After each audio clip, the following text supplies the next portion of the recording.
Hi everybody, welcome to our first week of audio-visual feedback, and this is going to be for your assignment 3, which is the assignment I asked you to freeze up action and then blur action. Before we get started, I just want to talk about two things real quick. First of all, for most of your assignments, I'm going to create these audio-visual feedback presentations so that first of all, you can see everybody else's photographs and see what they're working on. And second of all, so I can actually give you some in-depth instructions on how to improve things or techniques that maybe we could refine using Photoshop or other software here. Then secondly, I think it's really important here to emphasize that I'm giving you feedback in the interest of helping you advance your photography. So maybe at sometimes this feedback might sound like it's overly negative or that it is a personal put down, and in neither case is it that. I just really want you to try to take a step back away from the really intimate connection you have to your own work and try to take an unbiased perspective of it. And of course, you don't necessarily always have to take what I say as absolute fact. Some of it for sure is going to be my opinion. Some people like vanilla ice cream, some people like chocolate ice cream. So certainly part of that is just going to be an aesthetic choice. But other parts of it, I think we'll all be able to agree that perhaps need improvement or refinement or just perfecting the technique differently. And certainly where you guys deserve a pat on the back and a congratulations and celebrate a job well done, I will definitely offer that up to you. So with that being said, I am going to get started with Maddie's photographs. So the first thing I almost always do when I'm looking at your images is I go underneath in Photoshop under File, File Info, and there's a little window here that gives me all the settings that your camera had. So we can see that Maddie was using an EOS Rebel T5 camera here. She had a focal length of 21 millimeters, which would be a wide angle lens. Her exposure was 1/200th of a second, and her f-stop was 4.5. Lastly, we see her ISO here was 400. And then if we go in and look at her image, we pretty much can expect from those settings that whatever she's shooting, especially if it's moving, is going to be reasonably frozen up. And sure enough, she's got this droplet of water that's going into the glass that is completely frozen up.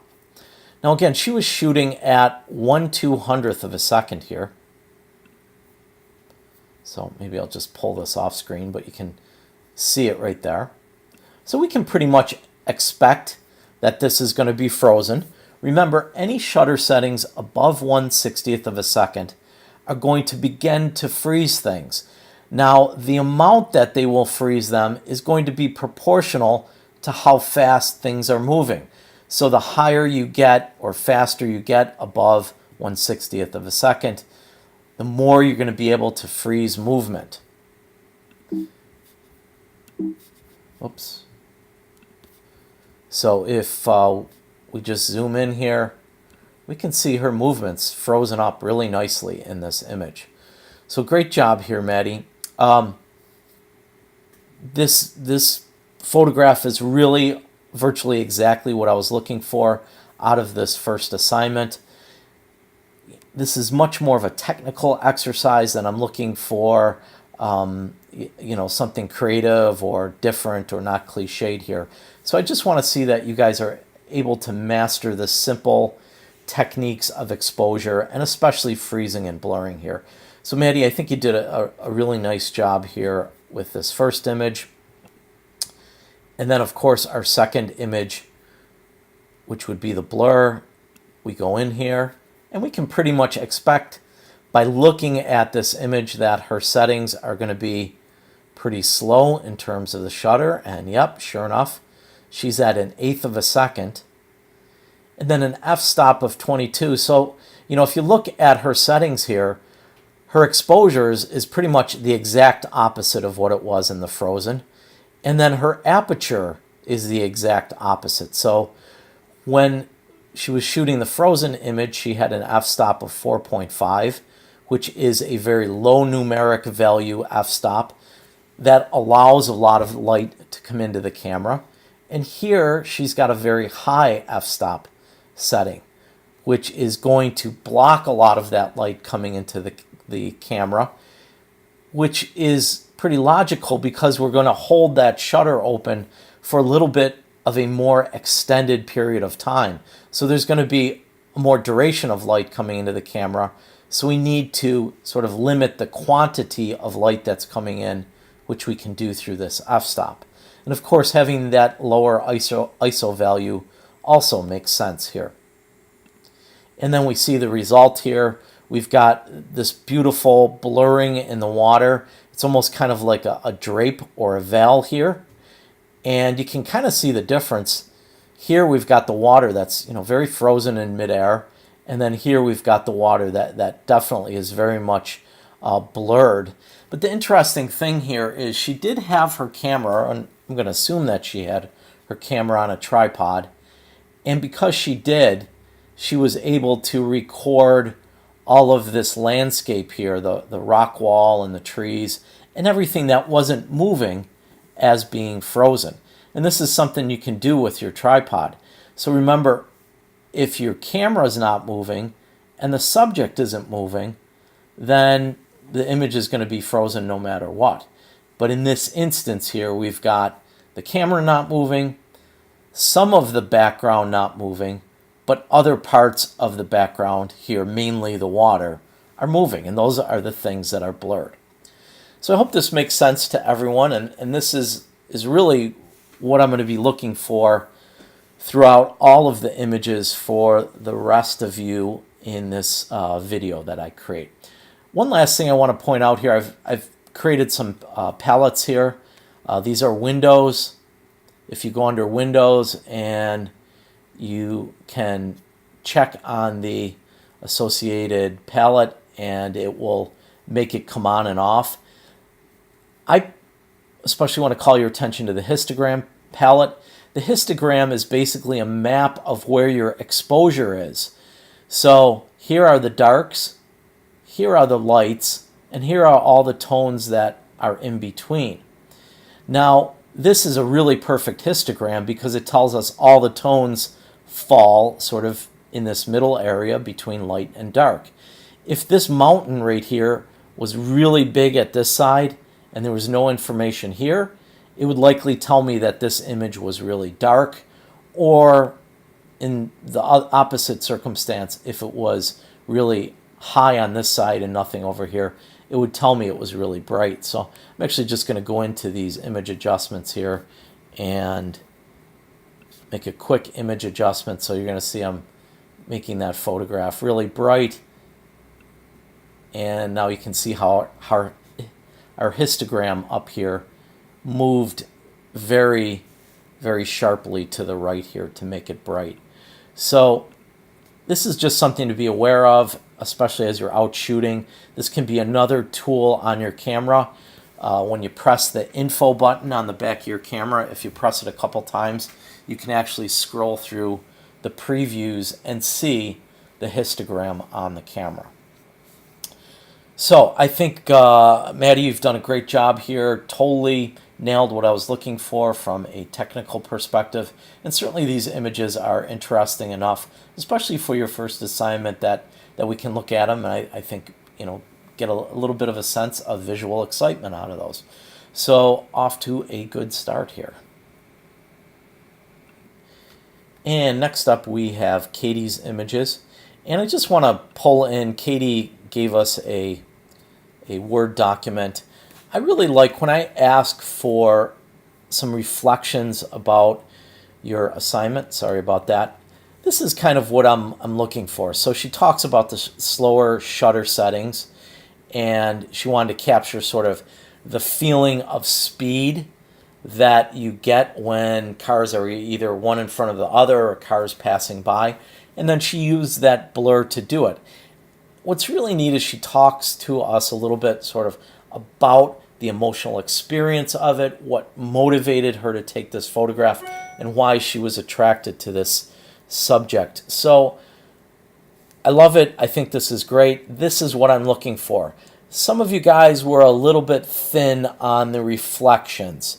So, kind of gauge it by this. We're looking at maybe one paragraph or so. I want to know why you were attracted to the thing and why you recorded it that way. Just don't say, oh, I thought it'd be a cool idea to take a picture of a car blurred. Give me a little bit more insight as to why you wanted to take a photograph like that. And what was the motivation? Was there something you saw that inspired you? Was it an idea that you had? Where did it come from? What is the impetus for creating that image? So Katie, I think you did a great job here with that. So really nice job on the reflection. And then we go into the two images. The one thing I did notice here, Katie, is for some reason when we go into file info, it looks like your file info has been stripped from the file. So this happens a couple different ways. If for some reason you saved the file and didn't embed the information, there's a good chance that could happen. If you check the camera, you want to make sure that the camera is set up so that the metadata is stamping or writing along with the photographs. Or sometimes when we upload our images to like a gallery, so let's say you were doing Flickr or Facebook or something like that, and you uploaded the image to that gallery or to that storage area, and then went to another computer and downloaded it, and then opened it up in Photoshop, that metadata will get stripped from it. So, if you notice when you download a photograph from Facebook, that strips all the metadata right out of it. So we don't want to strip the metadata out of there. So if for some reason your metadata does get stripped, so you guys should always check this when you're in Photoshop, just maybe go in here and under the description, you can write in 1/250th for your shutter and f/4.5 for your ISO or your f-stop, and then ISO of 100 for your ISO, just so we know that, because that information is really, really helpful and super instructive to the other students when we're able to look at that and see it. So we've got two images here. The blurred shot of the speeding car.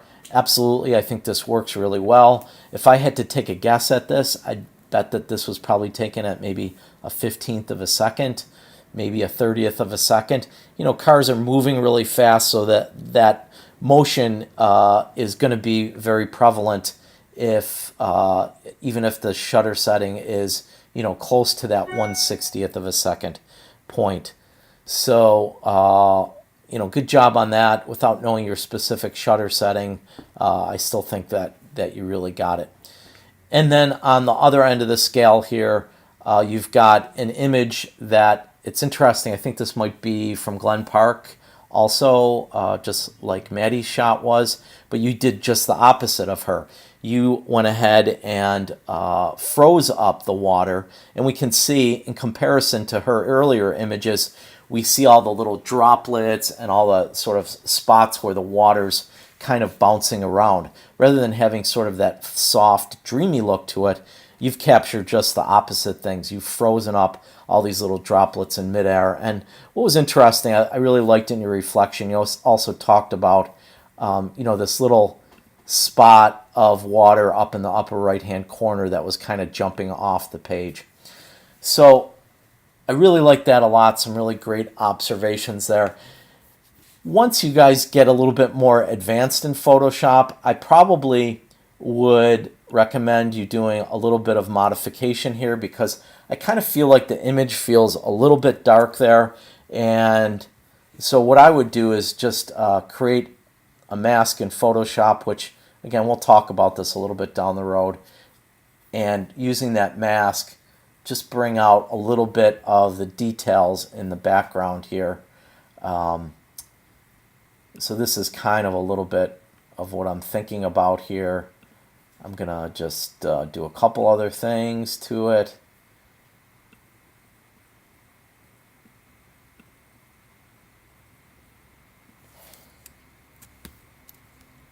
And again, just go in like this, kind of working that. And so that, I think, brings out a little bit more of the contrast, the excitement, sort of that very textural element of the rocks and the vegetation in the background. So there's the image before, and there it is after. So nice job, excuse me here, Katie. Again, I think you pretty much nailed it from a technical point of view, so look forward to seeing what you have for us in the upcoming assignment. And then next up, it looks like we have Samantha's images. And right off the bat, Samantha, I look at this photograph and I say, something looks weird on it. And if you look at it, the proportions of the photograph kind of look skewed. You know, it almost looks like someone took this image and kind of pushed in the left and right edge and kind of stretched it out vertically. And if we go to your other image, you know, it kind of has that same look and effect to it. So I'm pretty certain you did one of two things here. So the first thing, when you were resizing the image, if you went into image size, and I just called up Maddie's image here from the previous feedback there. When we go into image size, and let's say you want to make this image a 5:7. So if you click 5 here and then 7 there, so I'm going to do this again. So we'll go height 7 and then width 5. If you notice, those numbers are always locking in. So proportionally, a 5:7 is not possible because proportionally speaking, and let me show you this. So let's go up and we're going to choose a 5:7 crop. Switch that around. See, with this crop, we have a little bit of extra room on both of these edges here. So what's happening is the proportion of your original image is different from the proportion that you're resizing to. So now let's just clear that out of there and go back under our image crop. And I think what happened here is that you had this button, this resample checked, and then you had this button, this lock. You didn't have the lock engaged. So when you have the lock engaged, it's going to maintain your proportions. So again, you know, I lock in 7, you can see it's not really a 5:7 to keep the exact proportions. It's a 4.667. Whereas if I lock it and then dial in a 7 there and a 5 there, and let's actually I'll do 6 just to see. See, it lets you type in anything. It's not locking the proportions. And so then when I just click on it, you can see how it got squeezed in, kind of like what's happened here on your images. So I think that is what happened here. Super, super easy mistake to make, and totally understand it, you know, for your first assignment here.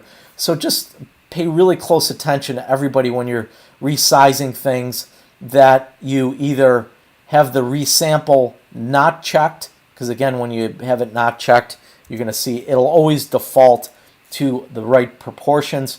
Or if you're going to resample it, make sure that the lock, which constrains our aspect ratio, make sure that that is clicked on.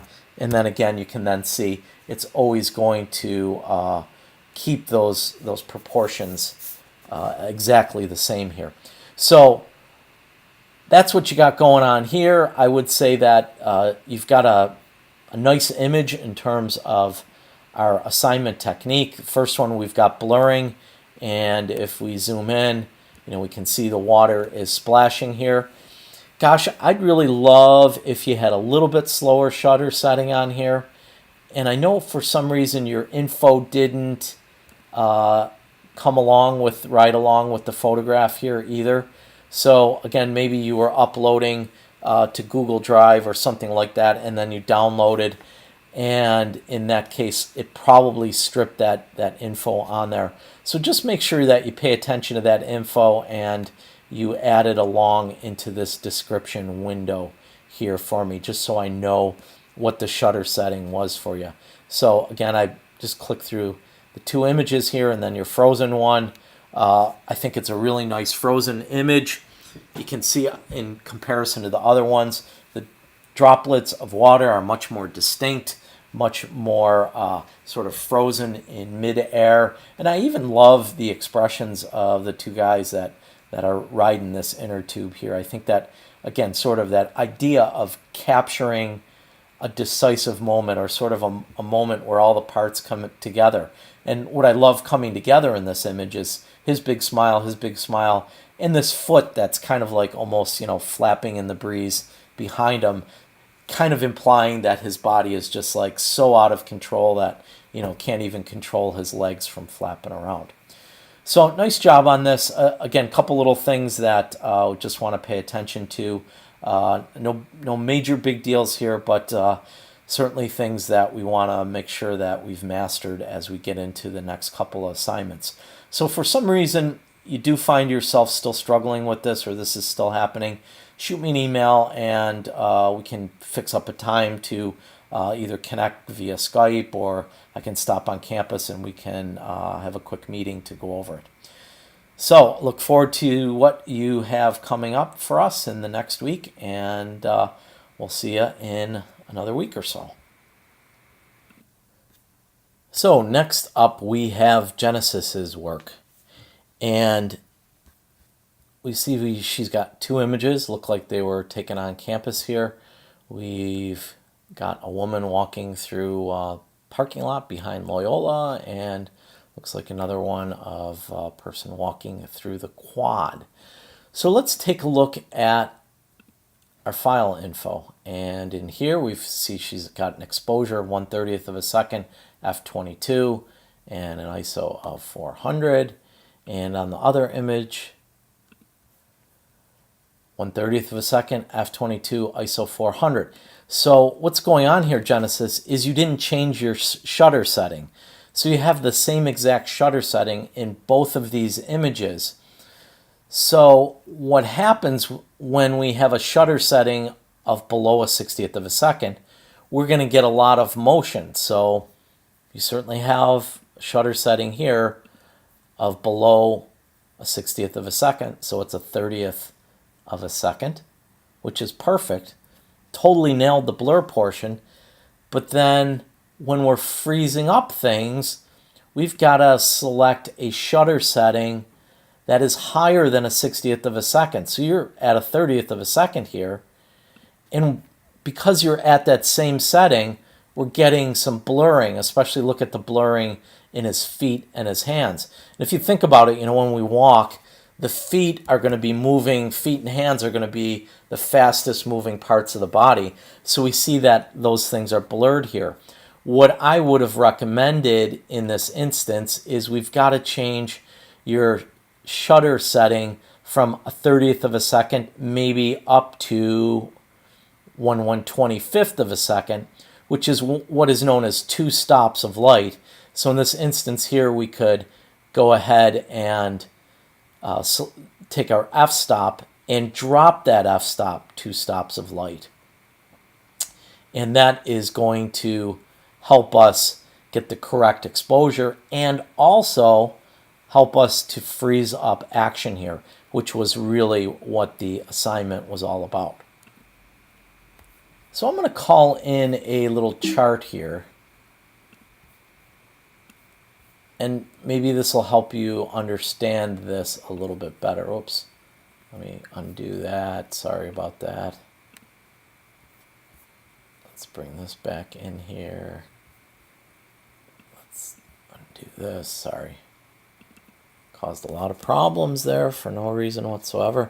So let's bring this chart in here.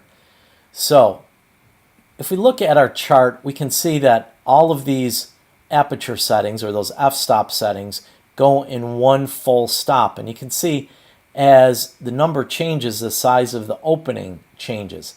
And then again, on our shutter settings, let's blow that up just a little bit. On our shutter settings, you can see like at a 30th of a second where you're at, there's like a little bit of a blur. But as we get farther and farther along on this chart here, there's less of a blur. So you were at a 30th of a second. We went 2 stops to 1/125th, or we could even go 3 stops and be really sure at 1/250th of a second. So if we went 3 stops on our shutter, we got to count down 3 stops on our aperture, which is 1, 2, 3. So that setting then on our chart would be 1/250th of a second with an f-stop of 8 there. So these two things, the shutter and the aperture, are going to work in harmony, and you should be able to manipulate one and still maintain correct exposure by manipulating the other one. So hopefully that makes sense to you. If it doesn't, again, shoot me a quick email and we can chat about it some more. But that's really a fundamental skill that you're going to have to master here. And you got the blurring end of it, which is funny because I think the blurring might be the more difficult of the two. The freezing end here, though, you really didn't master. So continue to work on that and make sure that you have a real clear understanding of that as we go forward into the next assignments. And now next up, we've got Tori's images. So Tori, I just want to call your attention to one quick thing here. And I know it was confusing because the first couple weeks here, we were doing our assignments in Word document where you were basically doing papers and stuff like that. Whereas this week we've actually gotten to working with our own stuff. But just make sure that you read these. We want to upload this as a JPEG, as opposed to what you've got here is a Word document. So those images aren't in a Word document, and so unfortunately I can't go in and look at the file information and all that stuff because Word definitely strips all that stuff out of there. In fact, we're really working with almost a totally different kind of way of thinking when we get into working with Word. But so we've got slow shutter settings on here on this one. Yeah, I mean, I love that. We've got the blurring of his arms, and you can kind of see the emotion, the energy, sort of the excitement and almost the joy that he's having by whether he's posing for you or just having fun with his friends or whatever the case is there. Love that a lot. Really like it a lot, and I think it works. And then we'll scroll down to your next image, which is photograph of a moving subject. Yeah, that's we can do a moving subject, but we've got to have something frozen here. You can see both these images are blurred. See a blurring there on his arms. See a blurring there on the bicyclist. So I suspect in both of these images, you used a shutter setting that was really slow. So again, we call up that little chart that I just showed to the previous person, and we can see that you've got to be shooting somewhere in the shutter setting area of about 1/500th of a second. So keep an eye on those shutter settings for me, and definitely make sure when we have assignments that call for JPEGs, you upload them separately as JPEGs rather than uploading them embedded in a Word document. Again, I totally understand here. I know it can be a little confusing when we're working online and we're not going over these things face to face. So if you ever have any confusion about what you should submit, certainly feel free to email me. I try to keep my email open all Monday night. Although I am teaching most Monday nights until 9 p.m. So, I'll answer your question, but the answer is probably going to happen somewhere between that 9 to midnight period on our due date. Or alternatively, get it to me way ahead of time, and then I can take a look at it and make whatever comments I need to make. And then you are certainly welcome to resubmit that for a better grade. And by the way, for everybody, if you want to submit stuff early and have me take a look at it, and then I can give you some feedback, and then if you want to resubmit that by the deadline, you certainly are welcome to do that. So, I can kind of proof your stuff for you if you like. But, again, that obviously means you're going to have to do it ahead of time. So, Tori, I like your idea, like your thought process here. I like what you were shooting. We just need to, again, like a couple other people, master that frozen technique. So keep at it, and just remember that shutter setting has got to be high. So next up, I have Elise's work, and look at her two images, our frozen shot and then our blur shot. So technique-wise, Elise, I think you got it here. Again, like a few of the other people, for whatever reason, our data has been stripped out of there. So I don't know what shutter settings and aperture ISO combinations you were using, but certainly I can see the blur here. It's pretty obvious, and it works for me. And then we can see how this is frozen up here. I guess the one thing I would say here is, I don't know, kind of not the most interesting image I've ever seen here. I kind of feel like you just sort of got at the edge of the river here. I'm assuming this is the river, and just kind of pointed the camera down and shot it. I kind of feel like I need some rocks in there or some other features to make it a little bit more interesting.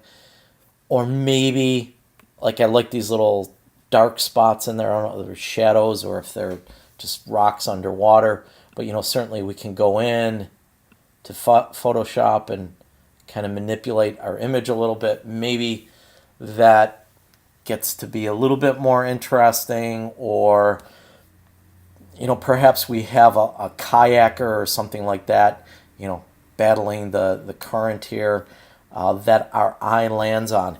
And I don't mean to beat up on you, Elise, because certainly you did a really good job with the technical aspect of it. So I'm just kind of talking about other things here to just kind of push you a little bit further along with your skills, because you certainly have demonstrated that you understand how to use the camera.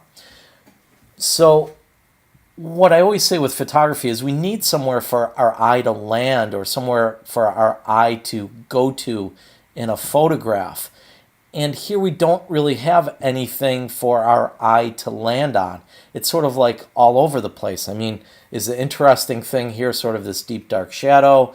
Is the interesting thing here this foamy water right here? Is the interesting thing here the little textural quality of the waves? I don't know. And we'll talk about this a little bit more when we talk about composition and how we can use composition to have the eye be drawn to certain areas of the photograph. So, it's certainly not something that you've missed here. But I think for everybody, as you go along, start to think about what is the subject of the photo. What do we want our eye to look at in the image? And again, we kind of go to this image, and it's the same way. Is it the shadow here? Is it the sort of foamy area of the water? Is it the bright highlight area here? Or is it the tree? And I got to honestly tell you, my eye is sort of like glued to the tree like a magnet, and I'm not necessarily sure that that's what you intended here. So be very conscious of that, and try to use your design skills, which, I know you've got some great design skills. Use your design skills to kind of design a photographic frame so that the viewer can pretty readily identify what it is that you want our eye to go to. Definitely, it's a more advanced way of thinking photographically, but ultimately that's where we're going in this class. So if you want to get a head start on that, certainly you're welcome to start thinking about that. And if you want to go ahead and read the chapters about composition in the text, that certainly would give you a little bit of a jump start on things. Nevertheless, Elise, I don't want to sound overly critical here, and I hope it doesn't come off that way, because again, you really did a great job with the technical end of things. Just, from an interest level and from a compositional level, I think we can kind of push the envelope a little bit and start to become a little bit more sophisticated in our image making. So look forward to seeing what you got for us in the upcoming week. So hope you have some good shooting here this week. Okay, next up we have Kate's images, and again we can see her frozen and her blur image. Let's see if we've got that all-important camera data. We don't again. I'm going to have to get to the bottom of what's going on with all of these cameras and why we're losing our data in there. But nevertheless, great job here, Kate. We can see the bubbles are clearly frozen in there. One of the things I really love that you did in this photograph is you got in the pool. And by getting in the pool, you're providing us with a vantage point that is not common. Most people probably would sit on the edge of the pool and take the pictures from a spot that they're not going to get wet. You went in the pool, you got, I'm sure your camera didn't get wet, but you got wet. And, this angle that we're seeing where his feet are kind of exaggerated and his legs are sort of really long, and we've got this big giant drop of water that I'm sure in reality probably isn't nearly as big as it seems, but it all, that sort of exaggerated perspective or point of view, all kind of reinforces sort of that smile on his face. And even, he's got his drink next to him and he's just having a good time. So it's kind of fun, it's whimsical, there's a lot of energy to it, and it works. And your technique is perfect. So really like the shot, really like the technique. I think you are well on your way there. And then the image of the cat, we can clearly see that we've got some blurring of the lights. What again is interesting in the back of the cat there, what's interesting is we do have the cat's face is frozen here, and we've got some blurring, which obviously means that this part of the image was totally still, whereas the parts that are blurred were moved.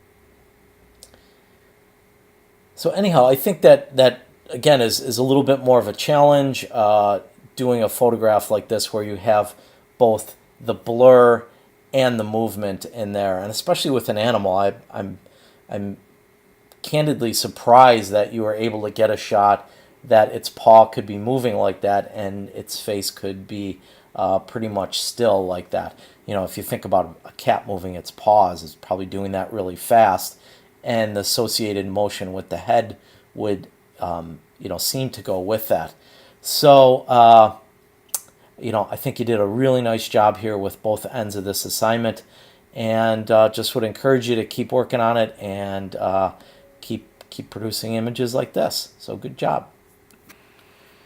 So next up we have Sammy's work, and again we can see the frozen and then the blurred. Let's see if we've got that camera data embedded. Yes, we do. And 1/5 of a second at an f-stop of 10. Yeah, absolutely. I wonder if you had little tripod assistance here on this shot, because everything else looks really frozen up in there, whereas you've got the blur going of you running in, like you said, like your rush to going to classes. So really love that. Honestly, the other thing I really love about this image is this beautiful light that's going on and the reflection of the window on these doors for Old Main. I think it really adds an additional level of interest to the photograph. And also, it's kind of interesting how our eyes work. Our eyes are drawn to the brightest parts of photographs here. You know, if you think about it, if you're in a tunnel, your eye is going to be attracted to the light at the end of the tunnel. And in this instance here, Sammy, you've sort of put the light in a spot that the person you had mentioned, I think that's maybe you in there, so maybe your camera was on a timer running into there. You know, you've set it up so that he's running into that really bright area, which is a perfect way to have our eye sort of, you know, land on something in an image. I talked about landing on things earlier in this critique, and certainly, you know, we see that here. Our eye kind of moves through the railing here, up to the person, and right to this bright part of the photograph. So again, like that a lot, and I think that makes for a very compelling image. And then our frozen image, 1/1250th of a second, so 1/2500th of a second. And by the way, notice how he had to move that ISO up so that he could move that exposure up. You know, again, really, really, really important to recognize that sometimes when we're dealing with extreme in terms of freezing things up or extremes in terms of blurring things, that we're going to have to manipulate that ISO very high or very low in there. And certainly you did a great job. So I love this image, and of course, you know, I've got to mention that I love the fact that you've gone out and sort of tried to think about just doing more than perfecting the technique. Especially this image, it's thoughtful, it's creative, you know, it's fun. I enjoy looking at it. It's arranged in a way that's very pleasant to the eye. Again, we'll talk about composition a little bit more, but you know, sort of the place that my eye lands is right on the glasses on the table here, which you know, is sort of at the end of this long diagonal. So I think that you're functioning at already a higher level in photography here, and the fact that you're very thoughtful about not only your subject matter but your subject placement in the frame is really wonderful. So certainly continue along this path, and you have a future as a superstar in photography. So keep it up, and we'll see you next week.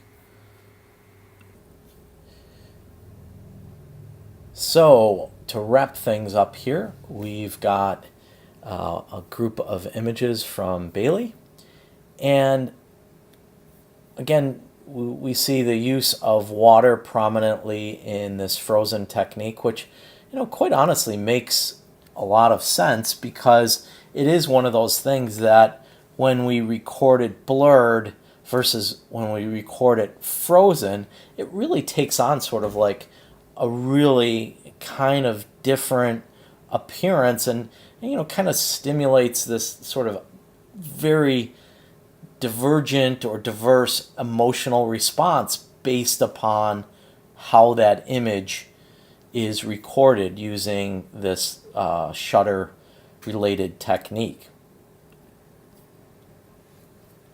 So if we look at the first image, what I really love about this here is these rocks are really almost reinforcing the texture of the water here. And of course, we go in and look at our file info, and absolutely 1/2000th of a second, f-stop 4, ISO 3200. You know, perfect, exactly where I would expect that to be.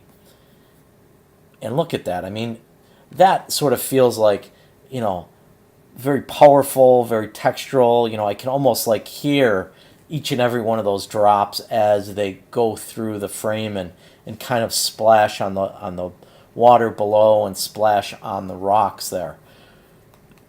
And then we see sort of the extreme opposite of that now, where we've got this water that has a lot of motion to it, that, you know, I can more imagine it sort of that one continuous sound of water just coming down, and it seems more calm, more tranquil, This one you'd almost want to sit by for your morning cup of coffee and just relax and enjoy the world that's passing by.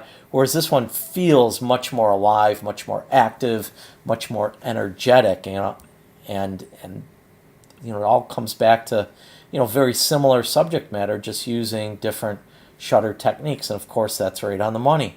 1/5 of a second is our exposure, our f-stop is 18, and our ISO is 100. So great job here, Bailey. Really loved what you did, and maybe we can say we saved the best for last here. I don't know. I'll let you guys be the judge of that. But that's going to wrap things up for this assignment. I'm just going to pull this little chart in again, just in case anybody wants to take a look at that as they're refining their images. And it also gives me a sort of nice canvas to put my concluding remarks up on here. So again, we need to just think, if we're going to be frozen, we've got to be at this part of the scale on our shutters. If we're going to be blurred, we need to be in this part of the scale. And of course, this aperture setting is going to be used to help us get correct exposure by limiting or allowing a fixed amount of light to pass through the lens. So if you're struggling with this still, feel free to reach out and shoot me an email, and I'll do my best to walk you through it again, whether that's in person or through Skype or just through email. I do want to make one last comment on this. We did have a few people that didn't turn in assignments. As you guys can see, this is really where the learning happens in this class. When you create work and then you have people give feedback on it, and then you make refinements as you go along.